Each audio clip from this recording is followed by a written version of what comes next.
అబద్ధం చెప్తున్నారు. నా మొగుడు పోయి ఏడాది కూడా పూర్తి కాలేదండి. అంతలోనే ఇన్సూరెన్స్ డబ్బు కోసం నన్ను కొట్టి చిత్రహింసలు పెడుతున్నారు. ఆయన నా మొగుడే కాదంటున్నారు. నా బిడ్డని నా నుండి దూరం చేసేశారు. అందుకే తమ్ముడు రణసింగ్ గారిని రమ్మని వాళ్ళతో మాట్లాడమన్నారు. అయ్యో అంత అబద్ధాలండి. మగాడి సుఖం కోసం అల్లాడుతుంది. అడిగితే రౌడీలను పెట్టి బెదిరిస్తాను సార్. చచ్చిపోయింది నా అన్నయ్యే. ఈడొచ్చిన పిల్ల ఇంట్లో ఉందన్న భయం లేకుండా తెగ రెచ్చిపోతుంది సార్. అయ్యో దీన్ని ఇది స్టేషన్ అనుకున్నావా, చేపల మార్కెట్ అనుకున్నావా? నా కూతురు చెప్పేదంతా నిజమయ్యా. చనిపోయిన నా కొడుకి ఇది ద్రోహం చేసిందయ్యా. చనిపోయిన వాడికి ఎలా ద్రోహం చేయగలరమ్మా? సరే అది మీ ఇంటి గొడవ. ఇలా చూడండి, ఈవిడ భర్త విదేశాల్లో చనిపోయినందుకు ఇన్సూరెన్స్ కంపెనీ ఇచ్చే డబ్బు ఈవిడికి సొంతం. ఈవిడ ఇష్టపడి ఏదైనా ఇస్తే తీసుకోండి. ఇదేక్కడ న్యాయం? మా అన్న విదేశాలకు వెళ్ళడానికి లక్షలు అప్పు చేసి పంపించింది మేము. అడ్డమైన వాళ్ళతో కులుకుతూ తిరుగుతూ ఈవిడ గారు సంతోషంగా ఉంటుంది. తీసుకున్న డబ్బుకు వడ్డీ కడుతూ మేము చావాలా? రే, డబ్బు గురించి మాత్రం మాట్లాడరా, వదిన గురించి మాట్లాడుకో. ఏం చేస్తావురా? ఇక్కడ నరికి పోగులాడతావు. నిన్ను ఇక్కడ నరికి పోగులాడతా. ఏయ్, కాసేపు ఊరుకున్నాయా? నా ముందే మీరు ఇలా కొట్టుకుంటే నాకేంటయ్యా మర్యాద? సార్, అన్న విదేశాలకు వెళ్ళింది ఇదిగో వీడిని చదివించడానికి, తన చెల్లెలికి పెళ్లి చేయడం కోసమే సార్.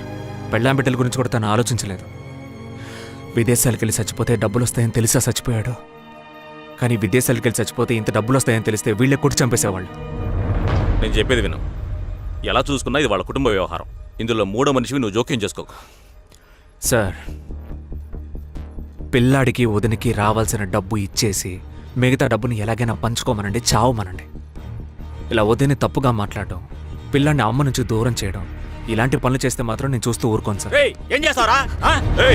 నీకు మంచిగా చెప్తే అర్థం కదా? పోండమ్మా, అందరూ బయటికి పోండి. నా కొడుకు డబ్బుని మింగేస్తానంటే నేను ఒప్పుకోనే. దానికోసం నేను ఏ కోర్టుకైనా వెళ్తాను. నిన్ను నడి రోడ్డుకి లాగి అడుక్కునేలా చెయ్యలేదు, నా పేరు మార్చుకుంటానే. చూస్తానే ఇంకా నువ్వు చూడు. నా కొడుకు చూడండి రౌడీలా. మర్యాదగా సంతకం పెట్టి ఊరికి వెళ్ళే పని చూడు. కాదని మళ్ళీ ఏదైనా గొడవకు దిగావనుకో మడవ నరాన్ని కోసి పారేస్తా.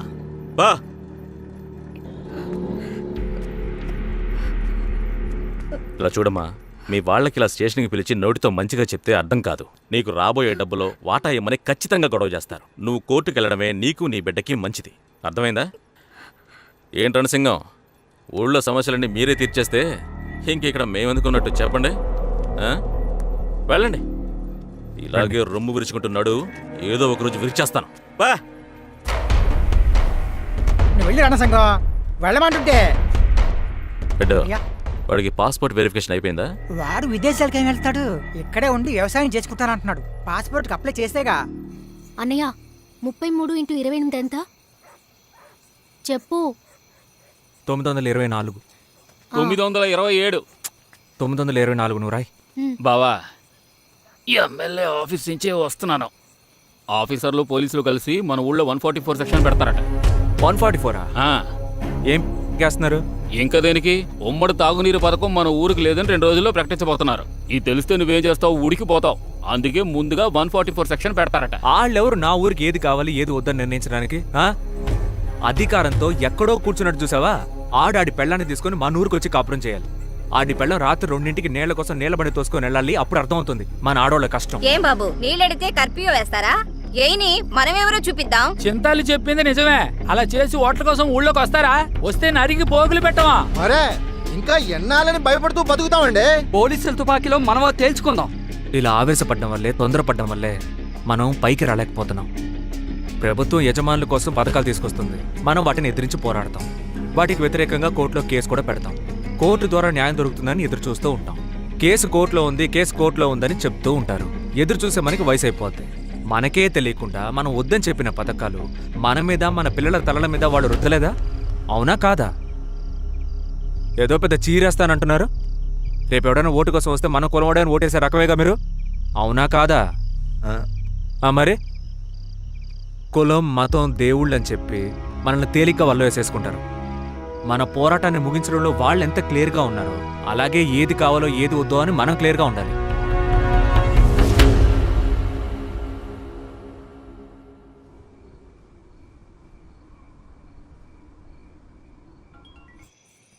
చెప్పు.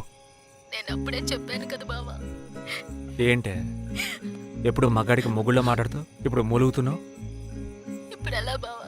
పెళ్ళి ఎలా జరుగుతుంది? ఇప్పుడు జరగకపోతే ఏంటి? పెట్టి పెడ సర్దుకొని వచ్చేవే. అందరిని పిలిచి తాళి కడితే నా పెళ్ళనవా ఏంటి? నీకే నమ్మకం లేకుండా నా మాట్లాడుతున్నావు. ఉద్దేశం అది కాదే. ఒకసారి మీ నాన్నకు ఫోన్ ఏడవకు. మామయ్య చెప్పండి అల్లుడు. నేను చెప్పినట్టు చేయండి.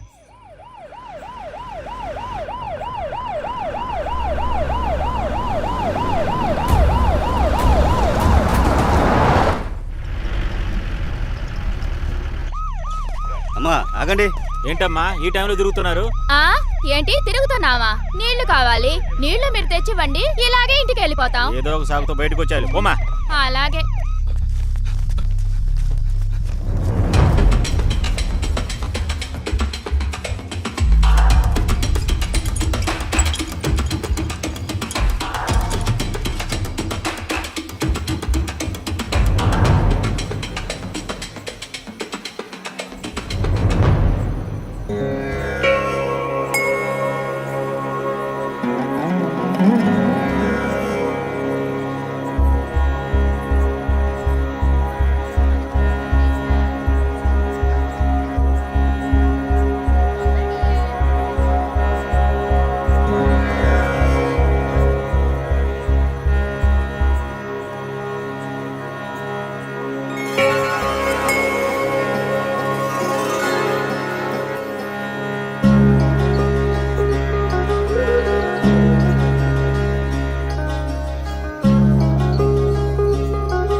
ఏమయ్యా నిన్ను నిజంగానే కలెక్టర్ రమ్మన్నారా? అసలు విషయం ఏంటంటే నా పెళ్లి పత్రిక ఇచ్చానండి. రాలేకపోతున్నందుకు చాలా బాధపడ్డాను. అందుకే తినక వచ్చి కలిసి వెళ్దామని నా పెళ్ళాన్ని తీసుకొని వచ్చానండి.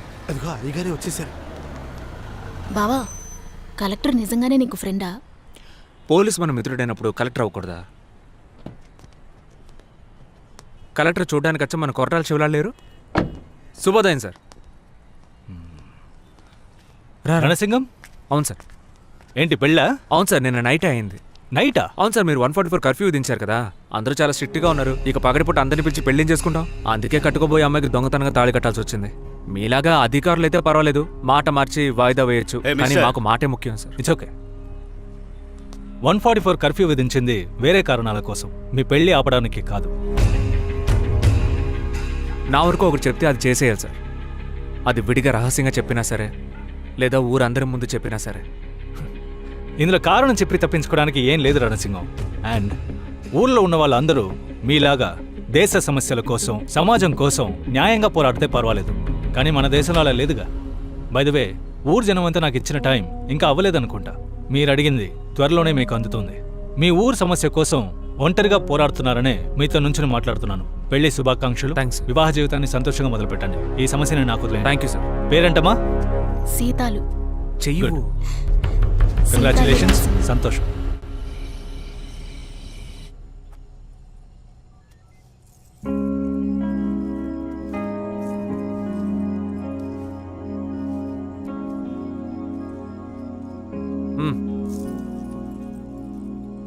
ఏం ఆలోచిస్తున్నావు సీతలో? నువ్వు ఊళ్ళో వాళ్ల కోసం, ఊళ్ళో ఉన్న సమస్యల కోసం ముందుండడం చూసి ఇంటికి చేయాల్సినవన్నీ చేసి ఖాళీగా ఉన్నావు అనుకున్నాను. అర్థం కాలేదా? ఓయ్, ఎదుటి వాళ్ళకి సమాజ సేవ చేయడానికి ముందు మనల్ని కన్నవాళ్ళు, తోడబుట్టిన వాళ్ళు, ఫ్రెండ్స్, చుట్టాలు ఇలా అందరి బాగు చూడాలి. అలా చూడకపోతే ఇలా చూడు, వాళ్ళకేం కావాలో ముందు అది చూడాలి. వాళ్ళని పస్తులుంచి ఊరి కడుపు నింపడానికి వెళ్ళకూడదు. ఇప్పుడు ఎవరు పస్తులు ఉన్నారు? నువ్వు తెలియదా? ఆకలేట్లేదా? అమ్మ, నాన్న, చెల్లెలు ఎక్కడా? అమ్మ చెల్లెలు పెద్దమ్మింట్లో సెటిల్ అయ్యారు. పాకలో నాన్న సెటిల్ అయ్యారు. నువ్వు నేను ఒక ముఖ్యమైన పని మీద ఇక్కడ సెటిల్ అయ్యాం. మన వల్లే కదా? ఏ పెళ్లికి ముందు నేను కూడా పాకలోనే పడుకునేవాడినే. నువ్వెక్కడైనా పడుకోవచ్చు బావా, కానీ ఈడొచ్చిన పిల్ల బయట పడుకుంటే ఏం బాగుంటుంది? What is your problem? మనందరం ఒకే చోట కలిసుండేలాగా ఓ ఇల్లు కట్టు బావా.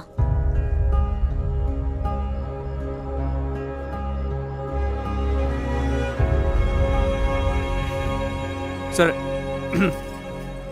మనం రేపే కట్టాలి, సరేనా? రెడీగా? ఓయ్ ఎటకారం కాదు, నేను నిజంగానే చెప్తున్నాను. నేను నిజంగానే చెప్తున్నాను సీతాలు. ఎందుకంటే పెళ్ళైన మొదటి రోజు రాత్రి ఇంత బాధ్యతగా మాట్లాడే పెళ్ళాన్ని కట్టుకున్నందుకు నేను ఎంత గొప్పగా ఫీల్ అవుతున్నానో తెలుసా? ఇప్పుడు నేను చెప్పబోయేది విని ఏంట్రా వీడు రెండో రోజు జరగబోయే ఫస్ట్ నైట్ కోసం కాకి మీద ఉండడం తప్పుగా అనుకోకూడదు, సరేనా? అంతేకాకుండా ఇంతవరకు నా కుటుంబంలో ఇలా ఆలోచించి ఇలాంటి ప్రశ్నలు ఎవరు నన్ను అడగలేదా? మొట్టమొదటిసారి నువ్వు అడిగేసరికి ఇక మీద అన్ని చకచకా జరిగిపోతాయి, చూస్తూ ఉండు. ఏదేది ఎప్పుడెప్పుడు ఎక్కడెక్కడ జరగాలో అదే అప్పుడప్పుడు అక్కడెక్కడ జరగకపోతే దేవుడు కోపడతాడు. ఏది? First night. అదే కదా ఇప్పుడు ఇక్కడ జరగాల్సిందే. అర్థం కాలేదా నీకు? నాకు అర్థం అవుతుంది, కానీ నేను చెప్పేదే నీకు బొత్తిగా అర్థం కావట్లేదు. ఒక్క నిమిషం ఉండు. అందరి చేతిలోనూ కెమెరాలు ఉన్నాయా? మనం కొంచెం జాగ్రత్తగా ఉండాలి. చెప్పు. నేను చెప్పేది అర్థం చేసుకుంటావా? రణసింగం పెళ్ళం వచ్చిన రోజునే కుటుంబాన్ని బయటికి తరిమేసిందని ఊళ్ళో వాళ్ళందరూ మాట్లాడుకుంటారు. అవునా? ఎవడలా మాట్లాడింది? ఎవడది? ఎవడది మాట్లాడింది? అది ఎవడు? ఎవడది? నాకు తెలియదు. ఉండు సీతాలు, ఎవడది? ఎవడది మాట్లాడింది? అది కాదు సీతాలు, ఊరికో సమస్య అంటే ఊరినే ఏకం చేస్తాను. నాకో సమస్య వస్తే ఊరుకుంటానా? అందులో నీది ఎంత పెద్ద సమస్య? పెళ్ళైన మొదటి రాత్రి నడు నా వంశంలో ఎవరికి ఇలా జరిగిందే లేదే. ఎలా వదిలేయమంటావు? ఆడెవడో వెంటనే తెలుసుకోవాల్సిందే. వదలను, అస్సలు వదలను. సీతాలు నువ్వు ఎక్కడికి వెళ్తున్నావు? రా, వచ్చి కూర్చో, మాట్లాడుకుందావు రా. ఏమైంది సీతాలు? వచ్చి కూర్చో, మాట్లాడదాం. ఏంటి సీతాలు? నేను చెప్పేది విను. చెప్పేది విను. నేను చెప్పేది మాట్లాడే వద్దు.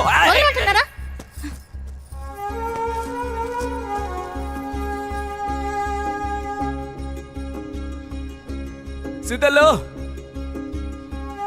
అంతేనా?